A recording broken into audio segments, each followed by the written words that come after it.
মার্কিন প্রেসিডেন্ট হিসেবে ডোনাল্ড ট্রাম্পের দ্বিতীয় দফায় দায়িত্ব নেওয়ার ৬ মাস। অভিবাসন, ইউএসএআইডির তহবিল বন্ধ, গর্ভপাত সহ নানা ইস্যুতে এরই মধ্যে নিজ দেশে সমালোচিত তিনি। এছাড়া ইরানে হামলা, ইসরায়েল ও ইউক্রেনকে অস্ত্র দেয়া, অস্বাভাবিক শুল্ক আরোপ সহ নানা কারণে বিশ্বজুড়ে অস্থিরতার জন্যও তাকে দায়ী করা হয়। John Trump do solemnly swear. I, Donald John Trump, do solemnly swear. দায়িত্ব নেয়ার ৬ মাসেই বিশ্বজুড়ে তোলপাড় ফেলে দিয়েছেন ডোনাল্ড ট্রাম্প। আমেরিকার স্বার্থ রক্ষার অঙ্গীকার সহ নানা প্রতিশ্রুতিতে ভর করে গত নভেম্বরে নির্বাচনে জয় পান ট্রাম্প। ২০ জানুয়ারি শপথ নিয়ে বসেন ওভাল অফিসে। শপথ নেয়ার দিনই টেক্সাস সীমান্তে প্রাচীর ও মেক্সিকো উপসাগরের নাম পাল্টানোর কথা জানান ট্রাম্প। সই করেন শতাধিক নির্বাহী আদেশে। অভিবাসন ও গর্ভপাত ইস্যুতে কঠোরতা ছাড়াও বেরিয়ে আসেন বিশ্ব স্বাস্থ্য সংস্থা থেকে, বন্ধ করেন ইউএসএআইডির তহবিলও।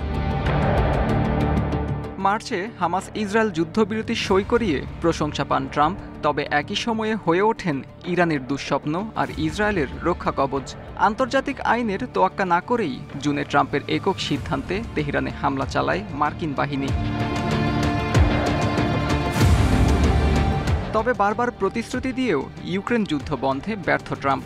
রুশ প্রেসিডেন্টের সাথে বারবার ফোন আলাপেও গলেনি বরফ।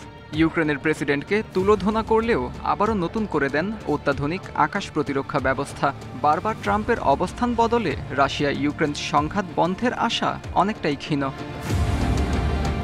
নিজের ইচ্ছা মাফিক যার তার ওপর ট্রাম্পের অস্বাভাবিক শুল্কের কারণে বিশ্ব বাণিজ্যে দেখা দিয়েছে চরম অস্থিরতা। দুর্বল হয়ে পড়েছে ডলারের অবস্থানও। ধনকুবের ইলন মাস্কের কাঁধে ভর দিয়ে নির্বাচনে জিতলেও এখন মাস্কের ওপরই বিরক্ত ট্রাম্প। অভিবাসী এই ধনকুবেরকে নিজ দেশ দক্ষিণ আফ্রিকায় যাওয়ার পরামর্শও দেন মার্কিন প্রেসিডেন্ট। দ্বিতীয় মেয়াদের দায়িত্বের প্রথম ৬ মাস প্রায় প্রতিদিনই সংবাদ শিরোনাম হয়েছেন ট্রাম্প। অবশ্য এখন পর্যন্ত প্রশংসার চেয়ে অনেক বেশি সমালোচনাই শুনতে হয়েছে ট্রাম্পকে। আত্মজুর রহমান, ইন্ডিপেন্ডেন্ট নিউজ।